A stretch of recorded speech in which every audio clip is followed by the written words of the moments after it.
नमस्कार। The story studio में आपका स्वागत है। आप सुन रहे थे प्रेमचंद की लिखी कहानी रानी सारंधा। पर इस मैदान में कभी कभी ऐसे सिपाही भी जाते हैं जो अवसर पर कदम बढ़ाना जानते हैं लेकिन संकट में पीछे हटाना नहीं जानते। ऐसा रणधीर पुरुष विजय को नीति की भेंट कर देते हैं। वे अपनी सेना का नाम मिटा देगा, किंतु जहां एक बार पहुंच गया है वहां से कदम पीछे न हटाएगा। उनमें कोई विरला ही संसार क्षेत्र में विजय प्राप्त करता है, तथापि प्रायः उसकी हार विजय से भी अधिक गौरवपूर्ण होती है। अगर अनुभवशील सेनापति राष्ट्रों की नींव डालता है तो आन पर जान देने वाला, मुंह न मोड़ने वाला सिपाही राष्ट्र के भावों को उच्च करता है। इसे कार्य क्षेत्र में चाहे सफलता न हो, किंतु जब किसी भाषण या सभा में उसका नाम जबान पर आ जाता है तो श्रोतागण एक स्वर से उसके कीर्ति गौरव को प्रतिध्वनित कर देते हैं। सारंधा इन्हीं आन पर जान देने वालों में थी। शाहजादा मुहिउद्दीन चंबल के किनारे से आगरे की ओर चला तो सौभाग्य उसके सिर पर चम्मर हिलाता था। जब वह आगरे पहुंचा तो विजय देवी ने उसके लिए सिंहासन सजा दिया। औरंगजेब गुंजा था। उसने बादशाही सरदारों के अपराध क्षमा कर दिए,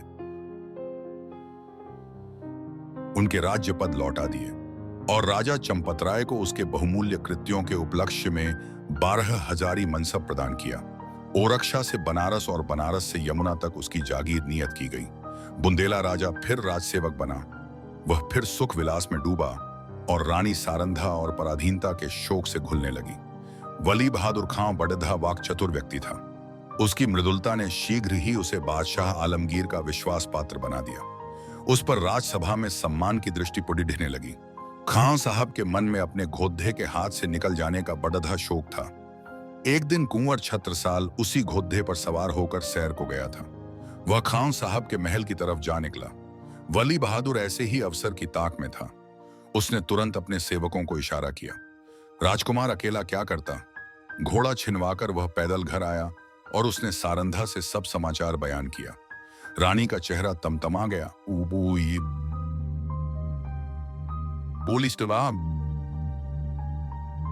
मुझे इसका शोक नहीं कि घोद्दा हाथ से गया, शोक इसका है कि तू उसे खोकर जीता क्यों लौटा। क्या तेरे शरीर में बुंदेलों का रक्त नहीं है। घोद्दा न मिलता न सही, किंतु तुझे दिखा देना चाहिए था कि एक बुंदेला बालक से उसका घोद्दा छीन लेना हंसी नहीं है। यह कहकर उसने अपने 25 योद्धाओं को तैयार होने की आज्ञा दी। स्वयं अस्त्र धारण किए और योद्धाओं के साथ वली बहादुर खां के निवास स्थान पर जा पहुंची। खां साहब उसी घोद्धे पर सवार होकर दरबार चले गए थे। सारंधा दरबार की तरफ चली और एक क्षण में किसी वेगवती नदी के समान बादशाही दरबार के सामने जा पहुंची। यह कैफियत देखते ही दरबार में हलचल मच गई। अधिकारी वर्ग इधर उधर से जाकर जमा हो गए। आलमगीर भी सहन में निकल आए। लोग अपनी अपनी तलवारें संभालने लगे और चारों तरफ शोर मच गया। कितने ही नेत्रों ने इसी दरबार में अमर सिंह की तलवार की चमक देखी थी। उन्हें वही घटना फिर याद आ गई। सारंधा ने उच्च स्वर से कहा, खां साहब, बड़ी लज्जा की बात है, आपने वही वीरता जो चंबल के तट पर दिखानी चाहिए थी आज एक अबोध बालक के सम्मुख दिखाई है।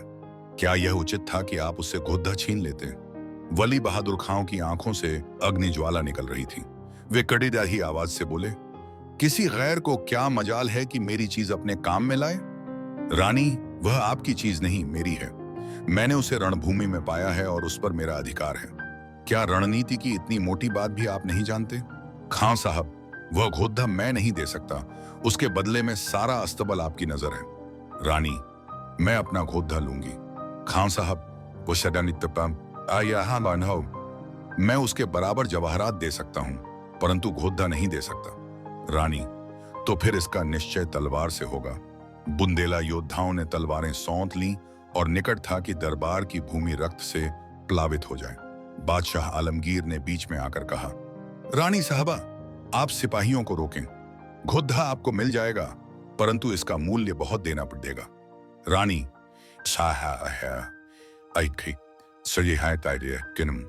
मैं उसके लिए अपना सर्वस्व त्यागने पर तैयार हूं। बादशाह, जागीर और मनसब भी। रानी, जागीर और मनसब कोई चीज नहीं। बादशाह, अपना राज्य भी। रानी, हाँ, राज्य भी। बादशाह, एक घोड़े के लिए। रानी, नहीं, उस पदार्थ के लिए जो संसार में सबसे अधिक मूल्यवान है। बादशाह, अब बस हम। वह क्या है? रानी, अपनी आन। इस भांति रानी ने अपने घोड़े के लिए अपनी विस्तृत जागीर, उच्च राज्य पद और राज सम्मान सब हाथ से खोया। और केवल इतना ही नहीं, भविष्य के लिए कांटे बोए इस गद्दी से अंत दशा तक चंपतराय को शांति न मिली। राजा चंपतराय ने फिर ओरछे के किले में पदार्पण किया। उन्हें मनसब और जागीर के हाथ से निकल जाने का अत्यंत शोक हुआ, किंतु उन्होंने अपने मुंह से शिकायत का एक शब्द भी नहीं निकाला। वे सारंधा के स्वभाव को भली भांति जानते थे। शिकायत इस समय उसके आत्मगौरव पर कुठार का काम करती। कुछ दिन यहाँ शांतिपूर्वक व्यतीत हुए, लेकिन बादशाह सारंधा की कठोर बात भूला न था। वह क्षमा करना जानता ही न था। ज्यों ही भाइयों की ओर से निश्चिंत हुआ, उसने एक बढ़ी सेना चंपतराय का गर्व चूर्ण करने के लिए भेजी और 22 अनुभवशील सरदार इस मुहिम पर नियुक्त किए। शुभकरण बुंदेला बादशाह का सूबेदार था। वह चंपतराय का बचपन का मित्र और सहपाठी था। उसने चंपतराय को परास्त करने का बिद्धा उठाया और भी कितने ही बुंदेला सरदार राजा से विमुख होकर बादशाही सूबेदार से आ मिले। एक घोर संग्राम हुआ। भाइयों की तलवारें रक्त से लाल हुईं। यद्यपि इस समर में राजा को विजय प्राप्त हुई, लेकिन उसकी शक्ति सदा के लिए क्षीण हो गई। निकटवर्ती बुंदेला राजा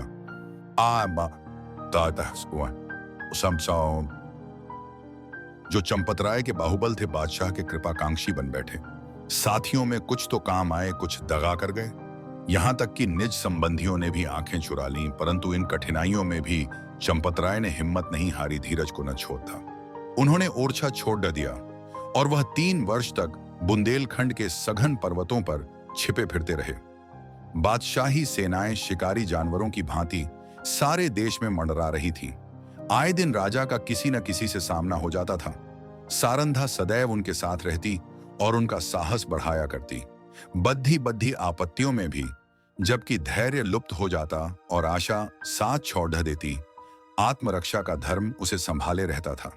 3 साल के बाद अंत में बादशाह के सूबेदारों ने आलमगीर को सूचना दी कि इस शेर का शिकार आपके सिवाय और किसी से न होगा। उत्तर आया कि सेना को हटा लो और घेरा उठा लो। राजा ने समझा संकट से निवृत्ति हुई, पर वह बात शीघ्र ही भ्रमात्मक सिद्ध हो गई।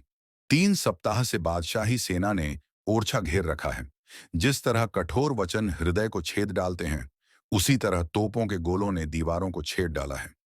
किले में 20,000 आदमी घिरे हुए हैं, लेकिन उनमें आधे से अधिक स्त्रियां और उनसे कुछ ही कम बालक हैं। मर्दों की संख्या दिनों दिन न्यून होती जाती है। आने जाने के मार्ग चारों तरफ से बंद हैं। हवा का भी गुजर नहीं। रसद का सामान बहुत कम रह गया है। स्त्रियां, पुरुषों और बालकों को जीवित रखने के लिए आप उपवास करती हैं। लोग बहुत हताश हो रहे हैं। औरतें सूर्य नारायण की ओर हाथ उठा उठाकर शत्रु को कोसती हैं। बालक वृंद मारे क्रोध के दीवारों की आड्डस से उन पर पत्थर फेंकते हैं, जो मुश्किल से दीवार के उस पार जा पाते हैं। राजा चंपतराय स्वयं ज्वर से पीड़ित हैं। उन्होंने कई दिन से चारपाई नहीं छोड़ी।